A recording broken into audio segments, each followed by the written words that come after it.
Don Juleon of GTV, man. We're about to be on air real soon with PuntaLogy, and I'm excited. I'm thankful for this man having me here, because that's one of my idols. This is one of my idols of the game in the Punta, you know. So Don Juleon, man, how long you been doing this, man, and what's your inspirations to be in this game, man? I've been active musically for quite some time, for a long time, since I was a kid. I was active in bands and the music scene for a couple of years. You know, I made a couple of albums. I played with a couple of notable groups. Yeah. But after all of that, I decided, what can I do to change the condition of Garifuna music? Because I made trips to Honduras and, you know, going to parties today, you know, in the last couple of years, and I noticed and I realized that I don't hear the music too much. Not only do I not hear the music here, I don't hear the music overseas, like back home, like in Honduras. I heard zero. Wow. You know what I mean? So, and I'm like, damn, what can I do to change that, to fix that? Yeah. So, you know, that's when we came up with the idea to do this movement, Garifuna TV. Yeah. So my main focus right now is putting the music out there. Yeah. Covering, following the artists, getting on the music, so that we can be the source to all those lovers of Garifuna music. Because there's a lot of people who like the music out there. We have thousands of emails to prove that, and we get emails from all over the place. It's crazy. You pioneered the main aspect of young Punta rockers, which is Garifuna Kids. You know, me personally, I could say that that's the band that really got me to want to get up and play Punta. And man, I just want to thank you, you know, for that, because that's huge to me. That's huge to me. I felt like it changed my life. I think I would have took a different road if I wasn't in music. So, about what year did you, like, you know, get Garifuna Kids and yourself get together? Okay, thank you very much for the compliment. No problem. But yeah, I'm a founding member of the Garifuna Kids. The Garifuna Kids was founded in the year 1990 in Brownsville, Brooklyn. It's interesting because the way it happened, it was just one of those things. I was actually playing with Eduardo Ballesteros. I was one of the keyboard players. They had another keyboard player, I believe. And Benigno Guerrero, who's Big June's father, he was the director of the band. So that's where I started. That's my first taste of playing in a band. This was 1990. I went on the road with them. I went to California. You know, but when I came back, I said I want to start a band with kids my age, because the guys I was working with, they were older men. They looked kind of funny to me. No disrespect. No, I understand. You know, me being an 18-year-old, 17-year-old playing with dudes that's like in their 30s, that's like culture shock to me. You know? Yeah. It was like being in two different worlds. So I wanted to do something with the, you know, dudes my age. Yeah, something fresh. Right. So you know how it is back in the days when when your moms go food shopping and you gotta go with her. So my mom's made me go food shopping, and I never forget, I saw Georgie Coco, better known as Coco Man. Yeah. Right there on the corner of Riverdale and Rockaway. He was in his BMW. He had a white BMW back then. And I told him, like, yo, you know, I just came here from Cali, and I told him, look, I know you like to sing. You know, let's put this band together. And shortly after, he came around the way. He came to the house with Linky and Eddie. Okay. And on my side, I already had, you know, we was already working together. Junior, Little June, Big June now. Not Little June, scratch that. Big June. He was very young back then. And my cousin, and Louis, rest his soul, he passed away. Sadly, rest in peace, Louis. And that's how we started. We started the group, but we had no idea that it would explode to what it exploded to, that it would grow to what it grew to. Although my membership there was short-lived, individually they all did their thing. Yeah, definitely. But it started in 1990 and it lasted a couple of years, and yay, I'm very proud of all of them, because independently they all doing their thing. Yeah, man. They all still working. They all made big records, big hits. We all made big hits, big hit records. And hey, it's just the love for the music, man. Yeah, another band I know you played with that had a huge impact back in the 90s was LaRuni Hati. And yeah, everybody talks, like every musician that was born back then knows about how like advanced those arrangements were that you were making at those times. So like, what was your like main influence at those times? Because you sounded really ahead of your time. LaRuni Hati, wow, that's a special group. You know, that's one group that I worked with for a very long time. In fact, I spent a huge part of my musical career with that group, with LaRuni Hati. What was interesting about LaRuni Hati is that Rene Crisanto, he's no longer with us, rest his soul, rest in peace. It's been going a year and some months now. He allowed me to express myself. He put me in the position in those days that many people didn't have the position or the opportunity to be in. You know, he said, you know, I want you to work with us and you're going to be the director. You know, so he allowed me to express myself. He trusted my ideas, you know, and that was the end result. He allowed me to communicate my talent musically to the world, and he invested in that. You know, he bought me top of the line stuff, top of the line equipment for the time, and the rest is history. You know, we recorded 4 albums. The last album never came out. The last album was never released. Wow. You know, but we had a lot of good times. Yeah, man. A lot of success, and we traveled a lot. We toured a lot. Unfortunately, we was never able to go to Central America due to paperwork.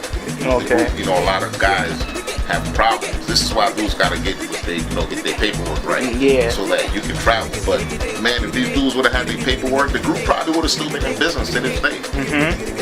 They would have still been in business, because you know what's interesting about LaRuni Hati? To this day, 2013, the group has been disbanded since 1997. That will make 15 years off, and people are still recording, doing remakes of our old records. Yeah. They're still doing it. And I'm talking about big groups, Hermanos Ariola, Chica Roland. Just about everybody is doing it, and to me, it's fascinating, because I'm like, wow, these are arrangements I did in my bedroom. You know, I mean, when you're making music, you don't. Well, me, I'm gonna speak for myself. Yeah. I don't think in terms of I'm gonna make this beat and everyone's gonna like it. I always think like this: I'm gonna make a beat, it sounds good, let's do something with it. And just to see that kind of reaction, and to see after all these years that people are still doing their own remakes of it, to me is just fascinating. Yeah, man. I love it. Yeah. What? I love it. Yeah. I could say the same for me, because me and Young P, he produced the beat, and it had a LaRuni Hati sample with one of the songs he arranged. And you know, I really feel the spirit, and I had to redo my lyrics to that song, because I wanted to talk about things within the Garifuna community too, because at first it was just, you know, like regular freestyle, braggadocious style, but I had to change my lyrics, and now I feel like I have more chemistry with the beat, and I feel like it's that just the sample itself is timeless, because it's a slow jam part of a Punta, man. But you know, I'd like to thank you for allowing me and P to use that, and you know, you didn't have any type of problem with that. I like that, man. Not at all. Not I like at all. that. Yeah, man. You know, I get a few phone calls. People do call me. I got a phone call from Tableta a couple of months ago. Okay. He wanted to do Muévalo over. I said, no problem, don't do it. Okay. No problem. I don't give no one no hard time. You know, I like it. You know, it keeps the music alive. Hey, you know. Yeah, bro. You know, I just want people to support Garifuna music, man. That's my whole thing. Yeah, that's really your catchphrase. That's your big catchphrase. Yeah, man. So a lot of people, you don't brag about stuff, like, but you know, the whole Garifuna Kids thing. I know you was with Kaligat for a short time. I know you was with LaRuni Hati. And now you do the big GTV thing, and I feel like without moments like that and movements like that, Garifuna culture will be probably less alive. I can't say dead, but way less alive than what you and the movement in itself been doing. So like, what made you want to come up with, you know, something like that? Well, I don't want, you know, we got pioneers in the game. You know, we got guys who started it. We got guys who introduced the concept to us. Gobana. The first time I ever heard a group playing Punta rock was Gobana. They was playing Punta. They didn't call it Punta rock though. They called it Punta. You know, I never heard Hondurans use the term Punta rock. Yeah, I know. In the 80s, and I first heard this 1985 in Brooklyn, in Brownsville. Wow. They played right on Sacramento and Pacific, across the street of Our Lady of Loretto Church. Oh shit! They have like a bingo hall, and that's where I seen them. 1985. Wow, that's legendary. So they called it Punta. They didn't call it. The Belizean people speak English. In Honduras, those guys didn't speak English back then. They speak it now. So they just called it Punta. But when I first heard that, I was like, wow, I want to do that. I wanted to be a part of that. So I didn't want all of that to be written out of history. There's no media. There's not many bloggers. We have bloggers, but a lot of these bloggers cover certain things, and I feel that a lot of the bloggers, it's like a report thing. Like they gotta like you to write about you. Yeah. I don't think like that. We cover anybody. Whether you like us or not, we're gonna cover you, we're gonna follow you, we're gonna support you. We don't have to like you. Right? So I didn't want this stuff to get written out of history, and I thought that this was necessary to do. And that's why we do it. You know, we're doing this without no budget. We're not getting paid for this, but we love it. Yeah. So I didn't want this to get written out of history. I didn't want people to forget, you know, all the hard work that the people did. So we had to do that. Yeah. You know, and it's a work in progress, but we got to keep it going. But that's one of the main reasons. One of the main reasons I didn't want people to get written out of history. Yeah, I love it, man. I love it. And Alicia and Linda also have these parts in your movement, and Alicia has me involved in, you know, writing the poems and stuff like that. And that's like a whole nother section of GTV, and I really appreciate that section. And deep conscious people really appreciate poetry, so you know, big ups to her for that. You know. Oh yeah, big up to Alicia. Alicia is very good. She's a good writer. She does the poetry, and she got a book deal. You know, and Linda is a good writer, very ambitious, and they do play a huge role, a very huge role. Linda is very instrumental in community affairs. She has a movement called Garifuna Making Strides Against Breast Cancer. Yeah. So, you know, she does these breast cancer walks. So, you know, to the people who are watching this video, if you're interested in these kind of things, you know, reach out to us. She does the walks every other couple of months. Yeah. And the name of her movement is Garifuna Making Strides Against Breast Cancer. Yeah. Alicia has a book deal, and the name of the book is Drumming to the Beat of Our Emotions. And the book is coming out real soon. Nice. It's going to be available in all bookstores and digital websites. Nice. So, you know, we're looking for your support. It's our first book, her first book, and we got many more other books to come. There's another book called The Anthology, I believe. I'm not sure. I think it's The Anthology. And we have the Garifuna TV page.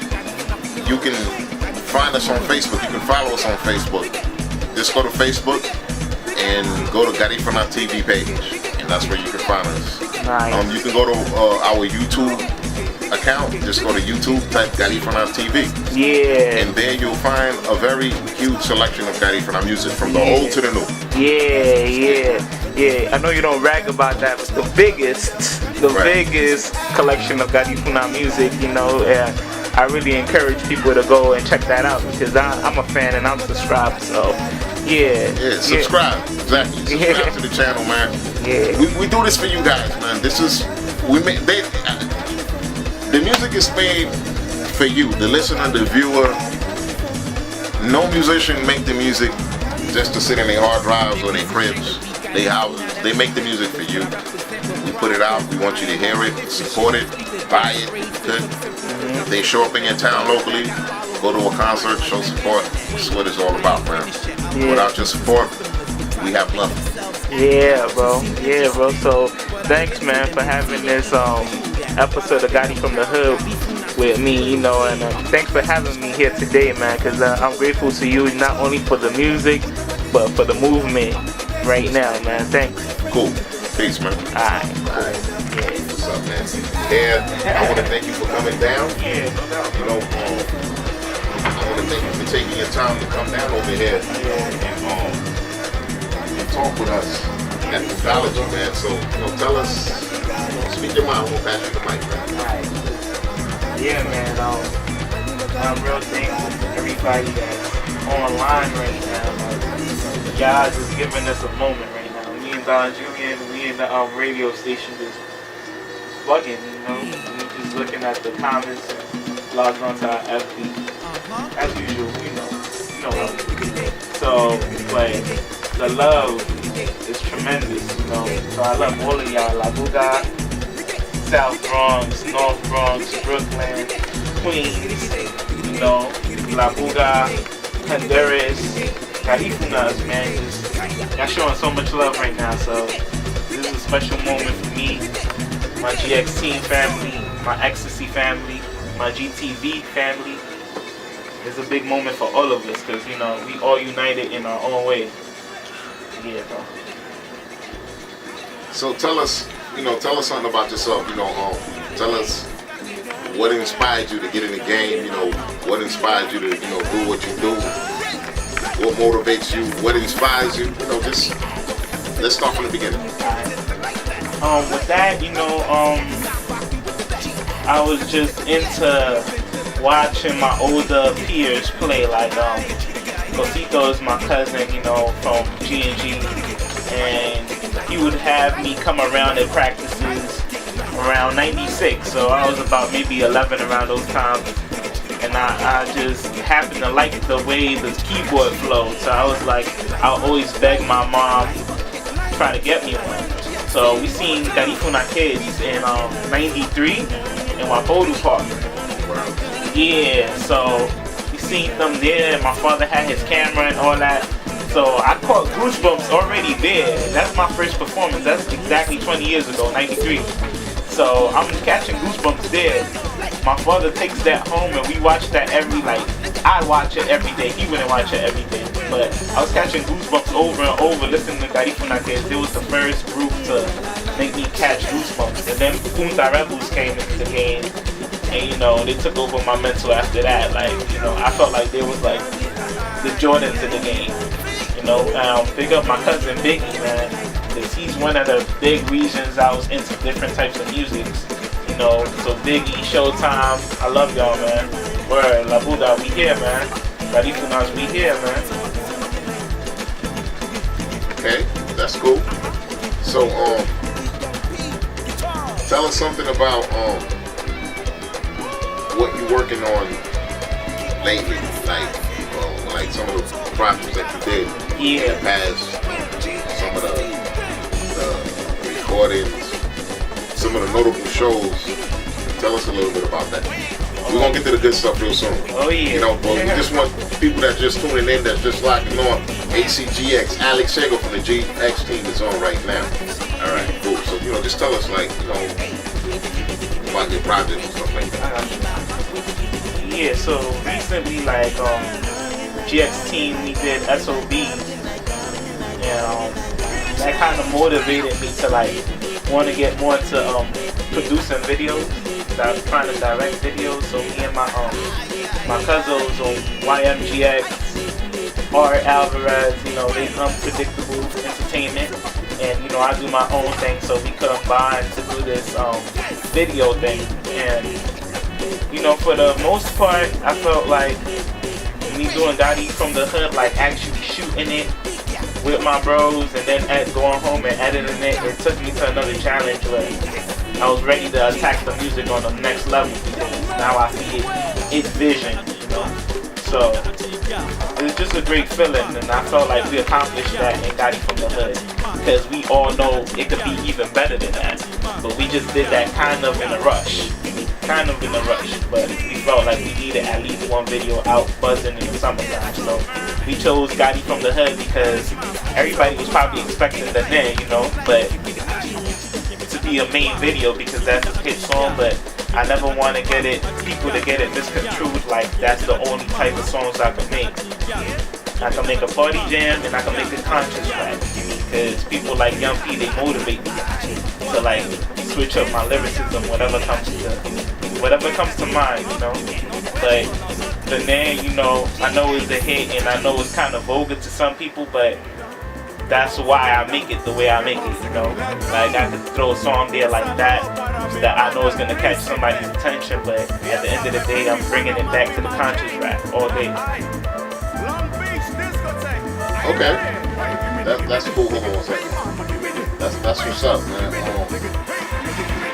That's what's up. You know, a lot of your work is well received. You know, I see you doing your thing with the tracks. Real hungry. You promote yourself. Thank you, bro. You don't waste no time. You know, you take your stuff and you push it yourself. You don't wait for nobody. I like that. This is something that a lot of artists should consider doing because that's how everyone starts. They promote themselves.